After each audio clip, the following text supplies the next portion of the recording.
Hello ছোট্ট বন্ধুরা, আজ আমি তোমাদের মেট্রো চড়ার অভিজ্ঞতা বলবো। চলো। উঠলাম মেট্রোতে, স্টেশনটা দমদম, হাতে আছে মিষ্টিটা, নাম তার সমসম। বসলাম সিটে গিয়ে, ভেতরটা কুল, বাইরেতে যুদ্ধ, বিজেপি আর তৃণমূল। শুনলাম ঘোষণাটা, এসে গেছে স্টেশন। নামলাম তড়িঘড়ি, যাবো মোরা ময়দান। হায় হায়, সিঁড়িগুলো চলছে, মানুষরা ছুটছে, ক্যামেরাটা তাকিয়ে টিকিটটা চাইছে।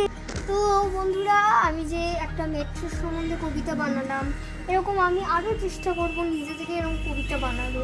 তোমাদের যদি ভিডিওটা ভালো লাগে, লাইক আর সাবস্ক্রাইব বানতা হ্যাঁ। আর আমি তোমাদেরকে একটা কথা বলতে চাই, তোমাদের এরকম যদি কিছু ভিডিও থাকে যে এই বিষয়ে ভিডিও করো, এই সাবজেক্টে ভিডিও করো, এরকম টাইপের করো, ওরকম টাইপের করো, তাহলে তোমরা অবশ্যই কমেন্টে লিখে দেবে। তো আজকের মতন এইটুকুনি, টাটা।